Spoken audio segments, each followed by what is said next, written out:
Muy bien, señoras y señores, bienvenidos a la iglesia. Estamos el día sábado, el día de hoy, estamos haciendo el estudio del libro del Deuteronomio.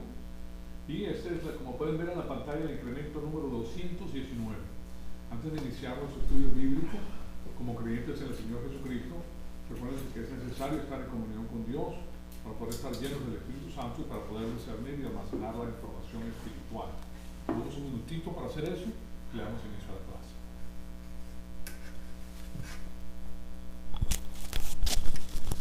Amado Padre, en conjunto te damos las gracias por este privilegio extraordinario que nos das de permitirnos atesorar tu palabra en nuestros corazones. Te pedimos que el Espíritu Santo nos rete con todas estas cosas que vamos a estudiar y te pedimos que nosotros todo sea para la gloria y la honra de tu Hijo amado, nuestro Señor Jesucristo. En su nombre te lo pedimos. Amén. Muy bien, señoras y señores, ustedes saben que en Romanos 12:2 el apóstol Pablo nos dice, nos exhorta, nos dice, no se adapten a este mundo, más bien transfórmense mediante la renovación de sus mentes para que verifiquen cuál es la voluntad de Dios, lo que es bueno, aceptable y perfecto. Estamos haciendo este estudio en el libro de Deuteronomio y hemos pasado pues a la porción en el Deuteronomio 15 de lo que es la economía divina y el diseño para la nación cliente de Dios en el Antiguo Testamento. Entonces, claro está que hemos hecho grandes incrementos en este asunto. Y lo que tengo ahora en la pantalla es a Deuteronomio 15, del 19 al 23. Y ahí nos dice, consagrarás a Jehová tu Dios todo primerizo macho que nazca de tus vacas y de tus ovejas. No trabajarás con el primerizo de tus vacas, ni esquilarás el primerizo de tus ovejas. Delante de Jehová tu Dios los comerán cada año tú y tu familia en el lugar que Jehová haya escogido. Son los lugares sagrados que escogió el Señor para hacer estas cosas. Y después nos dice, en el versículo 21, pero si hay algún defecto en él, si es cojo o ciego o tiene cualquier otra falta, no lo sacrificarás a Jehová tu Dios. Lo comerás en tus ciudades, podrá comer de él tanto el que está impuro como el que está puro, como si se tratase de una gacela o de un venado. Solo que no comerás su sangre, la derramarás sobre la tierra como el agua. ¿Okay? Ahí tenemos entonces estas instrucciones que él está dando pues al pueblo de Israel. O sea que aquí Dios está aseverando que Él es el dueño de los primogénitos, básicamente. Y en el versículo 12, ustedes pueden ver lo que dice lo siguiente. En el versículo, no en el versículo 12, sino y que no lo tengo aquí. Quiero llevaros a Deuteronomio 15, 19 mejor. En 15, 19 al 20 nos dice lo siguiente. Perdón, de nuevo voy a ponerlo aquí. Algo me sucedió con eso. 19 al 20 dice, y todo primogénito que nazca de tu ganado, de tu rebaño, consagrarás al Señor tu Dios.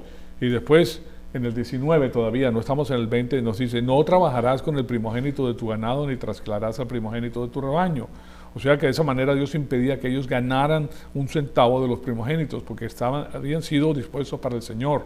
Entonces no los podían comercializar. Algo muy interesante para el día de hoy, que hoy en día ustedes pueden ver que en diferentes lugares se comercializa la palabra de Dios. Me han dicho que hay iglesias que tienen, dentro de la misma iglesia, son iglesias grandísimas, afuera tienen un centro comercial básicamente, donde tú vas y compras todo tipo de cosas así, con el nombre de Cristo, pues con el nombre religioso, cosas para adornar la casa, cosas para hacer esto, cosas para hacer vasos con un nombre, una serie de cosas, pero la iglesia no está ahí para hacer eso. La iglesia está ahí para enseñar la palabra de Dios y no para comercializarla. Es algo muy interesante. Entonces, dentro de la casa de Dios hay que guardar eso y de las cosas que Dios ha hecho. Eso como aplicación se los digo. Ahora, para estas personas, hablando de Deuteronomio 19 y 20, para estas personas esto llegaba a ser una carga económica, como les dije la semana pasada, porque no había nada que hacer con esto, pues estaba atrapado la persona. Él tenía que cuidar de esos animales a su costo, pero no podía hacer nada con ellos para tener ganancias de los primogénitos, hasta que esos animales pues se le dieran al Señor. Pero cuando se le daban al Señor sí los disfrutaban porque ellos mismos los podían comer junto con las personas que tenían dentro de su familia, porque el asunto era un asunto familiar. Entonces ahora sí en Deuteronomio 15:20 nos dice, lo comerás tú y tu casa cada año delante del Señor tu Dios en el lugar que el Señor escoja. O sea que todos los años tenían que hacer esto. Aparentemente pues esa era la fiesta de los tabernáculos, donde la mayor parte de esto tomaba lugar, pues era un evento anual. Ahora, yo quiero que ustedes se den cuenta de algo que es muy interesante. Cuando recién entras al pueblo, cruzas el río Jordán, claro está, el evento lo está viviendo esa generación. y sabe exactamente porque lo tiene vívido en su memoria. También es muy posible que ellos se lo hayan inculcado a sus hijos, porque está muy reciente en su memoria.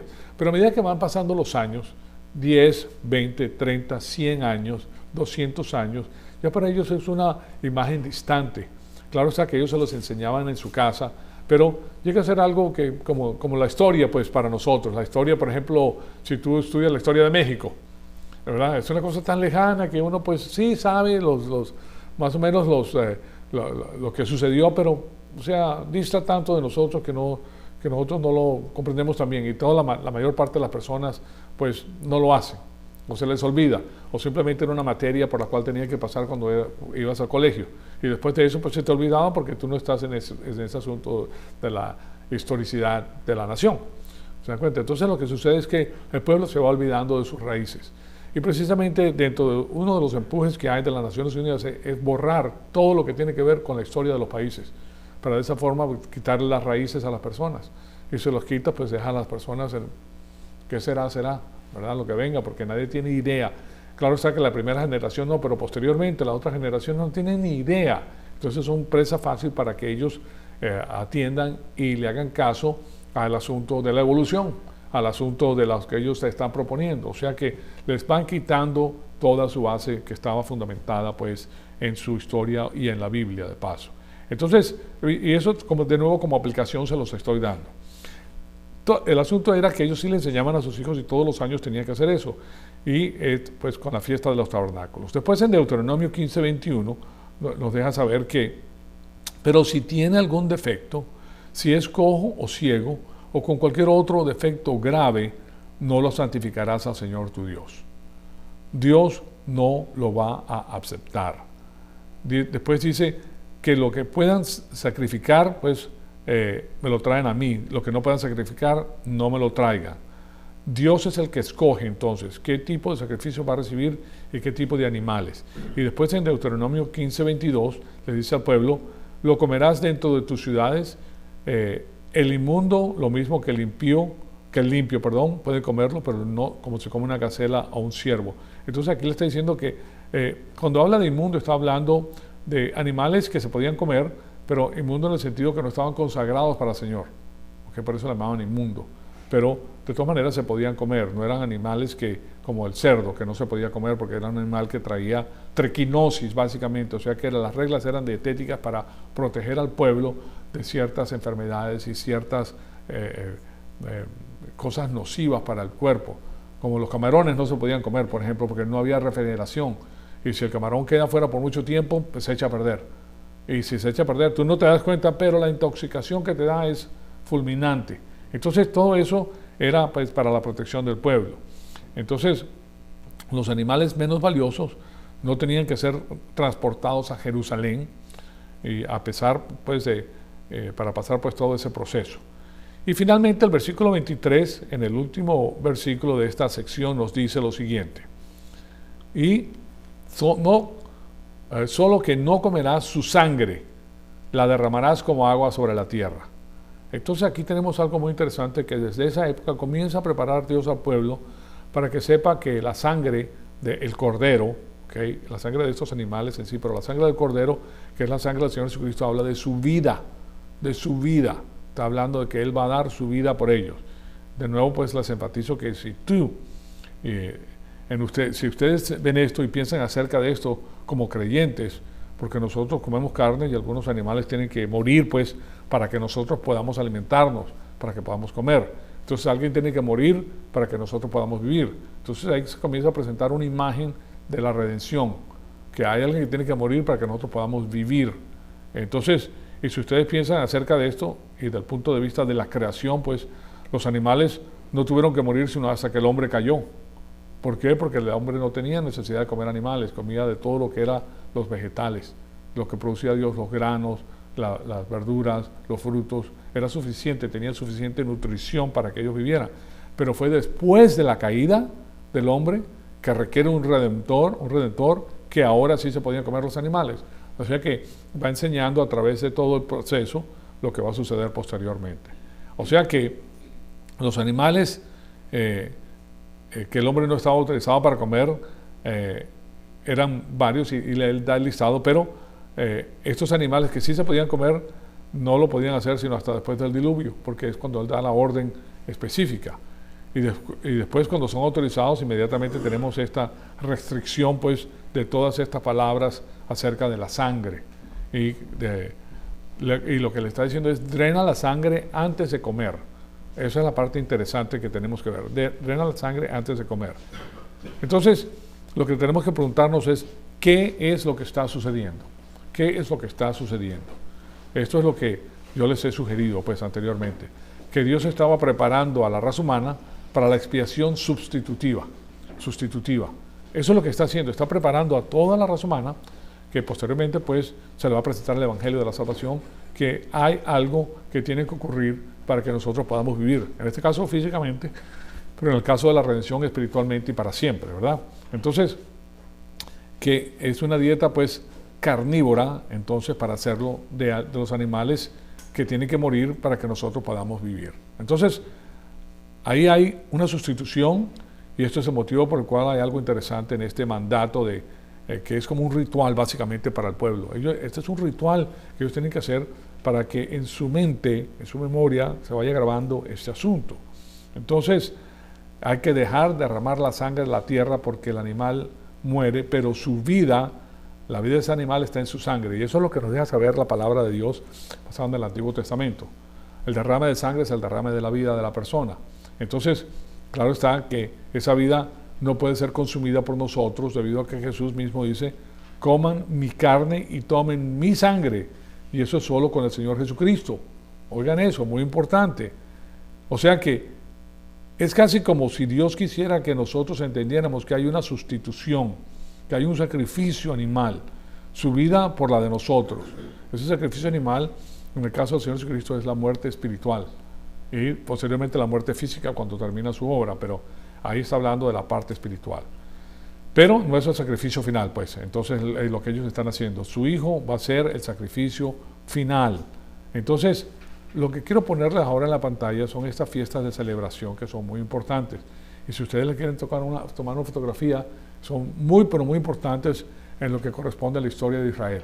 Y para nosotros nos permite entender qué era lo que estaba sucediendo, ¿okay? Qué era lo que sucedía y cómo esto, ustedes la pueden ver como trasfondo a lo que está ocurriendo el día de hoy.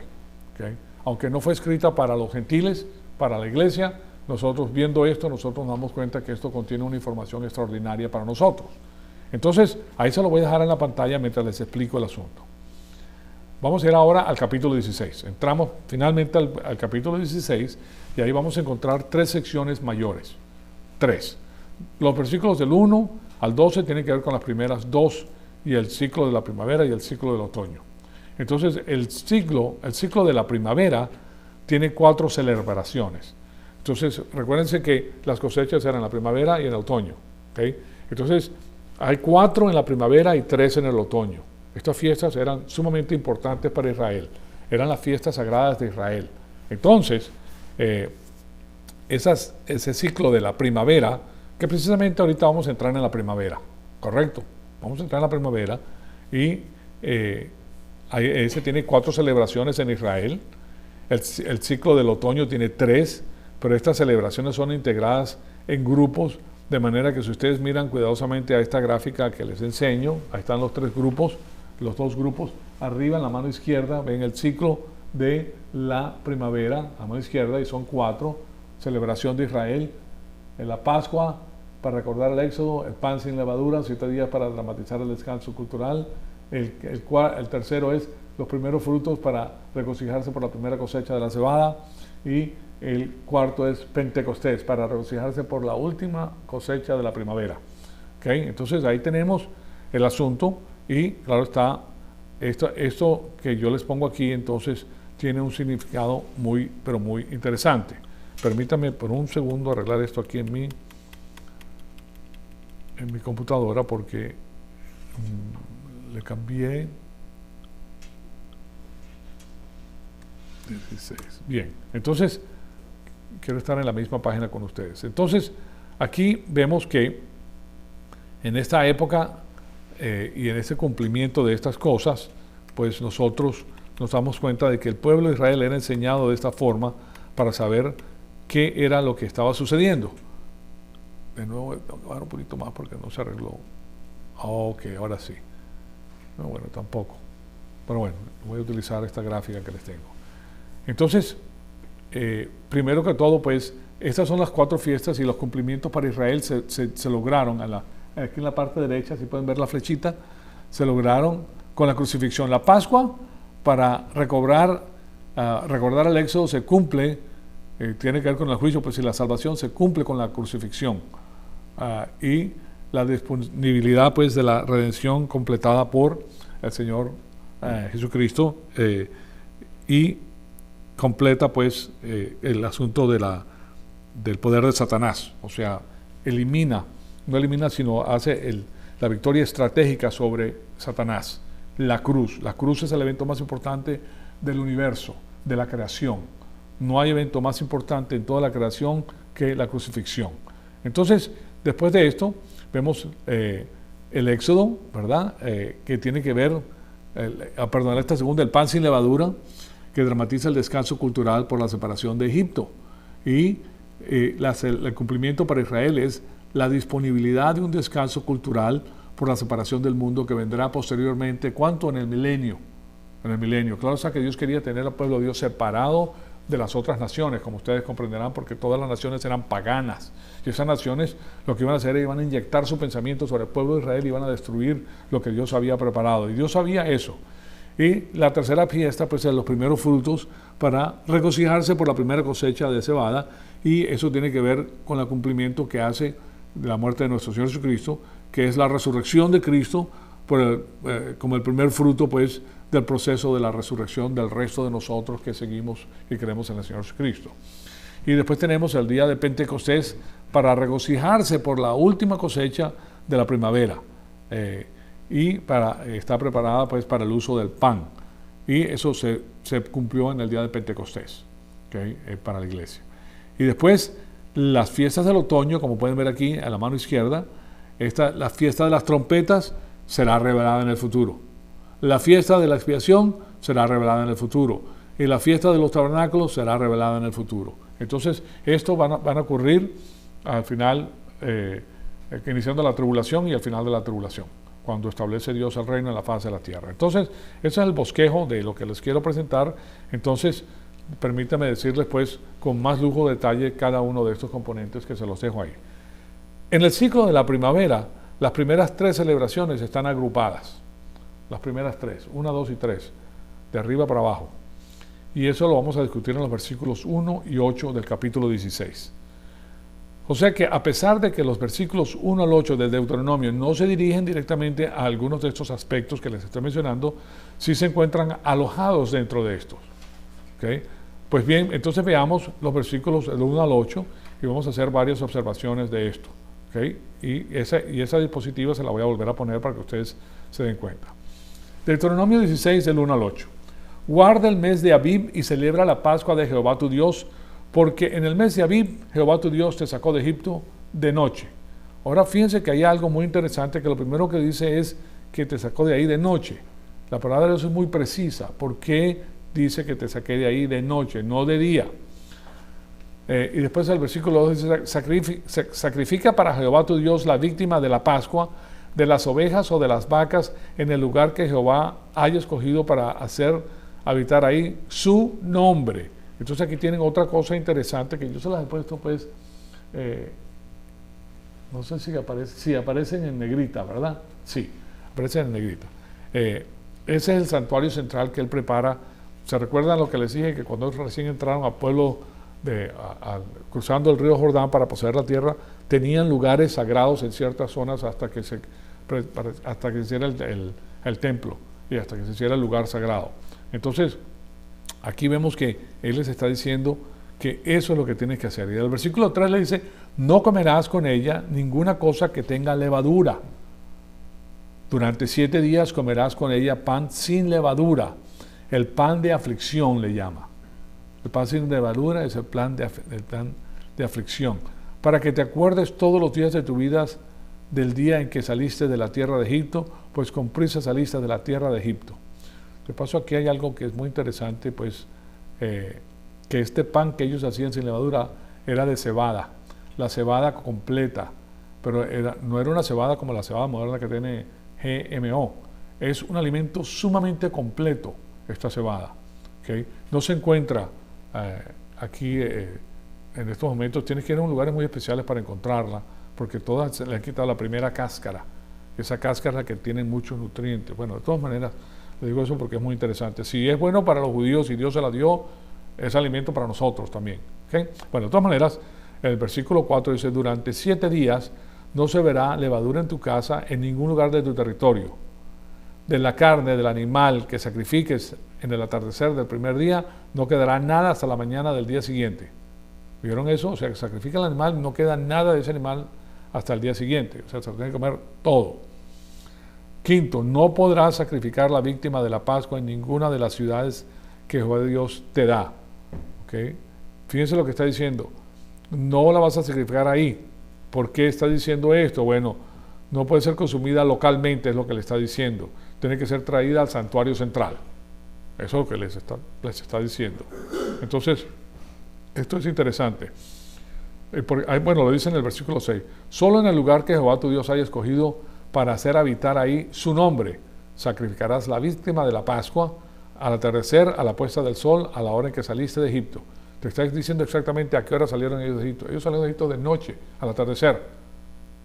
Interesante, ¿verdad? Bueno, iban a pasar por el desierto, pero salieron de noche con antorchas porque eran de noche. Ahora el pueblo que sale es un pueblo de 1.800.000 personas, algo así, o más. O sea que se vacía Egipto, básicamente, se vacía Egipto de su mano de obra.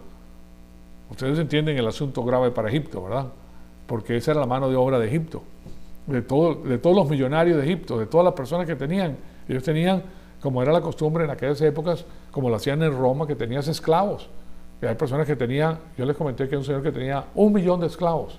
Imagínense el territorio que ese hombre cubría con 1 millón de esclavos. ¿Okay? Las personas trabajaban por comida.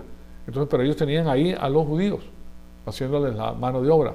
Toda esa gente sale, imagínense entonces qué pasa con la gente pudiente de Egipto, los que están arriba. ¿Qué estás haciendo? ¿Cómo vas a dejar salir a esta gente? No vas a arruinar a todos nosotros.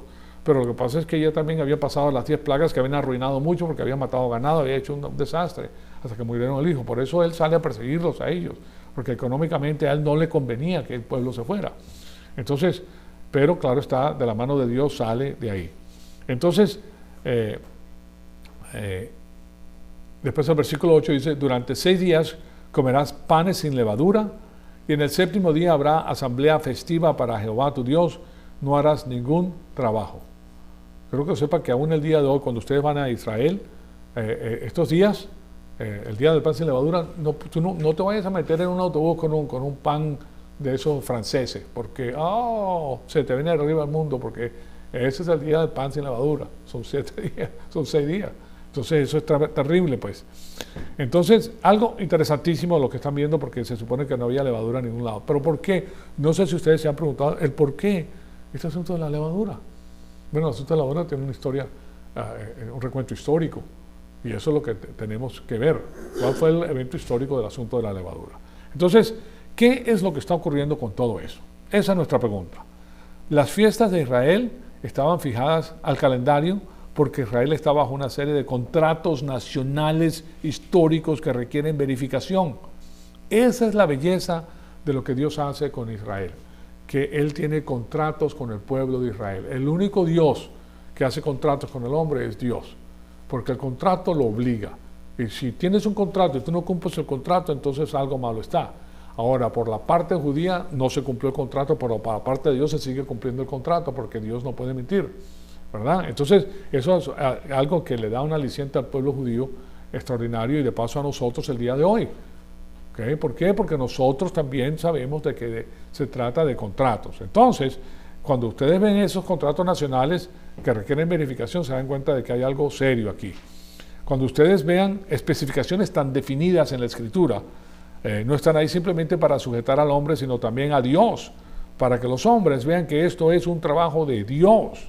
Y ahí está la belleza de todo esto, que Dios se dispone a hacer esto. ¿Y cuál es el asunto aquí? El cumplimiento de estas especificaciones rígidas en el contrato fueron cumplidas, todas fueron cumplidas, ¿no es así? Han sido cumplidas, ¿Y cuándo fue crucificado nuestro Señor Jesucristo? Porque nos podemos ver que si se cumple, pues tiene que haber algo que nos dé saber que se cumple. Y fue logrado el día de la Pascua. O sea que el Señor Jesucristo es crucificado el día de la Pascua. Eso es muy importante. Entonces, en el día se trata del cumplimiento de esa fiesta. Ustedes, ahí le puse las fiestas de Israel. Fíjense ustedes que en esta fiesta de Israel aquí tenemos la Pascua, el día de la Pascua el primero, y esa Pascua fue cumplido en el exacto día, pero 1440 años después. Pero se cumplió en el día exacto que tenía que ser el Cordero sacrificado. Fue sacrificado nuestro Señor Jesucristo de acuerdo con el contrato divino.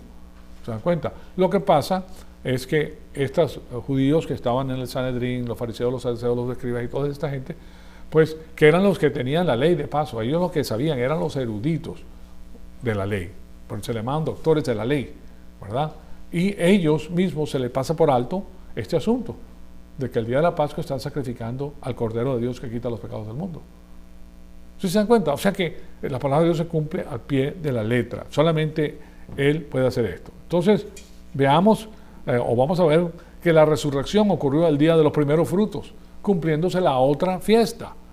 O sea que hay unas especificaciones rígidas para nosotros, para que nosotros la podamos utilizar para identificar la obra de Dios. La obra de Dios se cumple al pie de la letra. Ahora, el hecho de que siglos y siglos y siglos pasaron después de que nuestro Señor Jesucristo fue crucificado exactamente en ese día de la Pascua, y después resucita exactamente en el día de los primeros frutos, que eran 3 días más tarde de la Pascua, es algo tan significativo que nosotros no podemos desmentir el asunto, porque esto tiene historicidad. Entonces, ¿qué es lo que nos deja saber eso?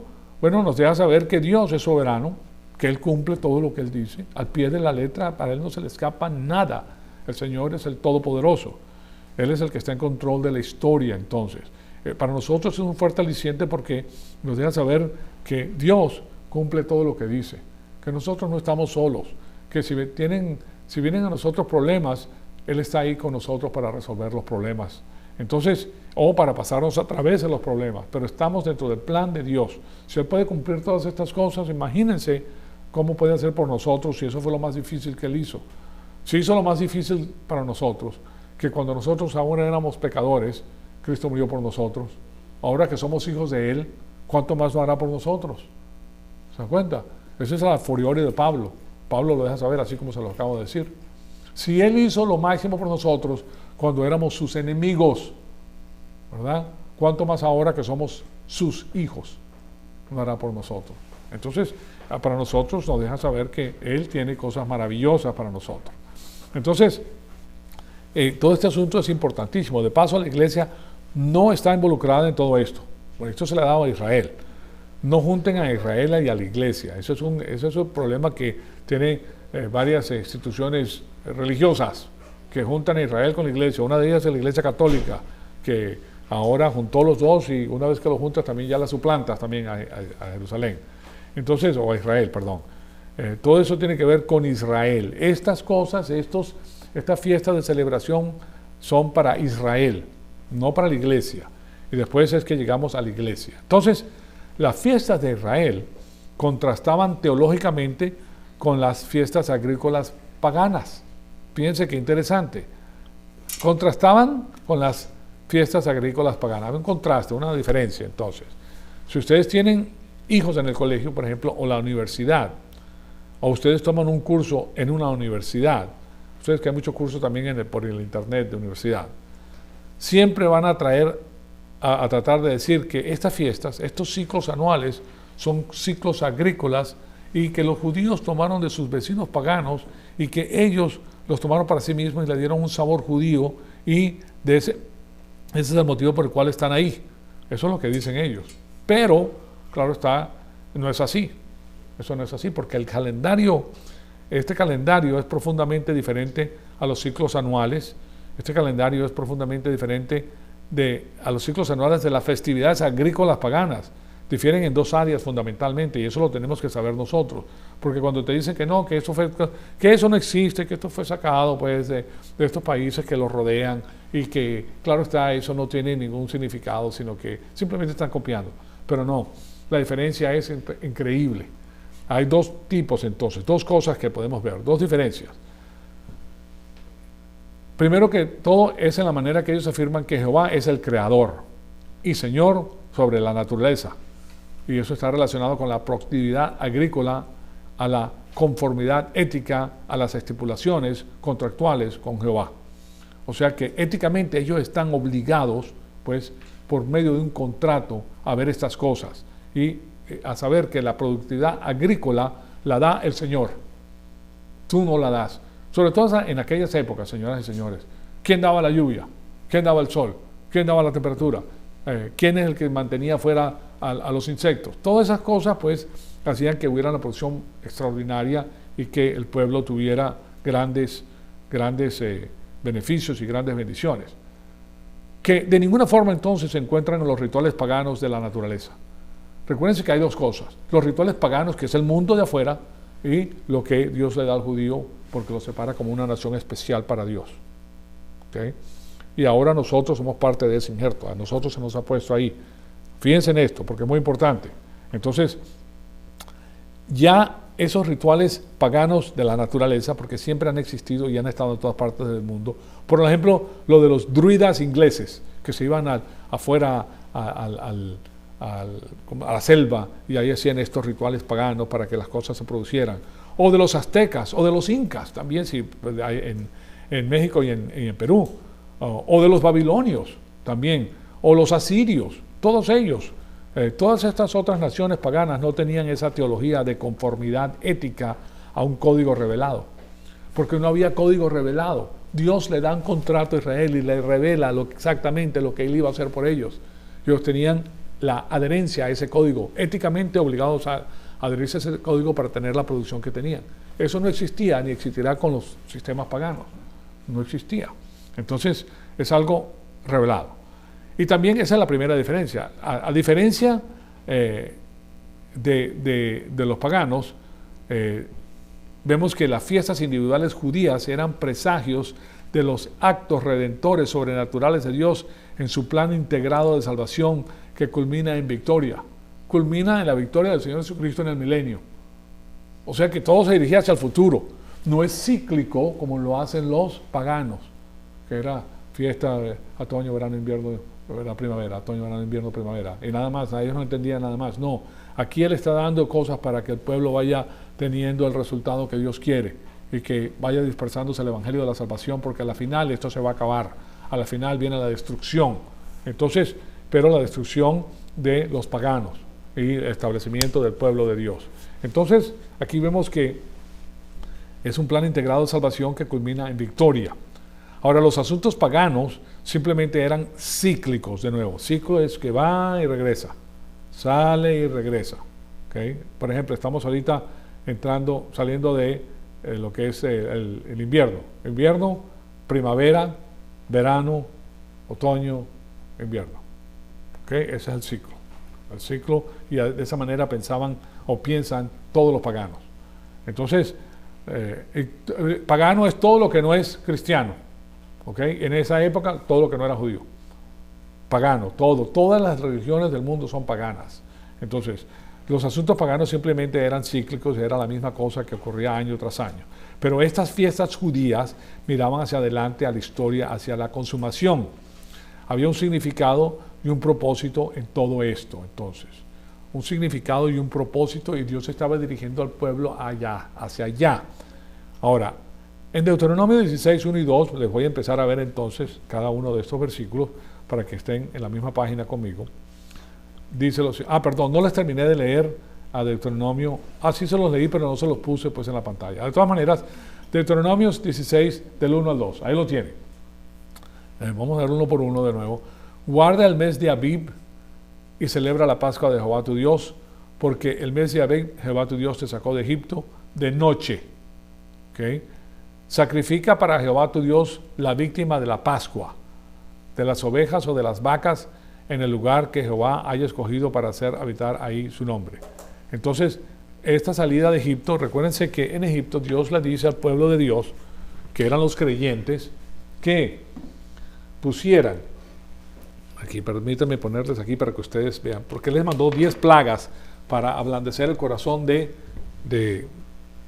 para ablandecer el corazón del faraón. Las casas eran construidas de esta manera. Y estas eran las puertas que sostenían, estos eran los postes y el dintel. El dintel era la parte de arriba. Y él le manda al pueblo de Dios no salir de sus casas, derramar la sangre del cordero que habían sacrificado sobre los postes y el dintel de su casa. Eso representa gotas de sangre, ¿ok? Que pusieran ahí la sangre del cordero con un hisopo, ¿verdad?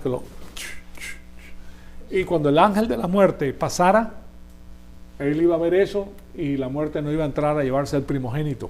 El primogénito es el primer nacido, el primer hijo o primera hija de una persona, ¿ok? Entonces, ya para la décima plaga, ya el pueblo de Dios sabía que tenían que estar allá adentro y tenían que comer esa comida dentro de su casa, que era el que tenía que comer un cordero. Y ese cordero no le podían quebrar los huesos, ¿okay? Y se lo tenían que comer todo. No podía quedar nada para la mañana. Entonces, eso habla pues de la muerte del Señor Jesucristo en la cruz, que a quien no se le rompió los huesos, a él no se le hizo curafragma. Curafragma era la palabra que se utilizaba en el latín para quebrar los huesos a las personas que estaban en la cruz. Las personas que ellos ponían en la cruz, los ponían primero que todo con una pierna adelante de la otra y le clavaban el clavo, ¿verdad? Para que estas personas que con su peso se ahogaban, porque la muerte era de asfixia, se ahogaban con el peso de su cuerpo. Y claro, cuando tú te estás ahogando, hace lo que puede, pero ya llega un momento en que tu cuerpo no aguanta, los músculos ya te tiemblan, ya no tienen oxígeno, ya no tienen, entonces vas a morir hasta que te mueres, ahogado. ¿Okay? Entonces, y por eso le ponían aquí para que se pudieran ayudar y subir más, para que durara más tiempo el proceso de la muerte. ¿Okay? Entonces, Jesucristo cumple este asunto con la muerte del Cordero de Dios. Él es el Cordero de Dios que quita el pecado del mundo. Y aquí le está diciendo a ellos, quiero que pongan ustedes el Cordero, cuando ellos salieron de Egipto, y a esto se está refiriendo, ese Cordero que pusieron los dinteles de su casa, fueron los que salvaron a los primogénitos de ahí, ellos salieron posteriormente en la tarde de Israel. Entonces, le está diciendo ahora, guarda el mes de Abib, que es el mes que salieron ellos, y celebra la Pascua de Jehová. El día de la Pascua se comía el Cordero Pascual. La Pascua es la palabra que se llama Pascal, pero significa pasar por arriba. ¿Okay? Y en inglés la traducción es Passover, pasar por arriba. El ángel de la muerte de Dios pasó por arriba de las casas de los que estaban marcados. Y los que no estaban marcados morían irremisiblemente. Entonces, ¿quiénes eran los que marcaban los dinteles y la puerta? Los creyentes. Los creyentes. Y el pueblo que salió fue un pueblo de creyentes. Pero era un pueblo creyente que no había crecido. O sea, por eso ellos murieron por la incredulidad de las enseñanzas que Dios les había dado. No tenían esperanza, básicamente. Cuando vieron a los gigantes que ellos tenían que derrotar, les dio miedo, porque no tenían el corazón de Dios, no estaban fortalecidos por la palabra de Dios. Entonces les dice en el versículo 2, sacrifica para Jehová tu Dios la víctima de la Pascua. Ellos entendían de qué se trataba porque ellos habían experimentado eso y se lo habían dicho sus padres a ellos desde el inicio. Le habían dicho, este es el Cordero de la Pascua de Dios. Entonces la víctima de la Pascua, de las ovejas o de las vacas, en el lugar que Jehová haya escogido para hacer habitar ahí su nombre. ¿Okay? Entonces tiene que ser el lugar sagrado que él había escogido. El asunto de la Pascua conlleva entonces la idea de que Dios los sacó a ellos de Egipto, pues el día fue del 14 de Nisan, según el calendario judío.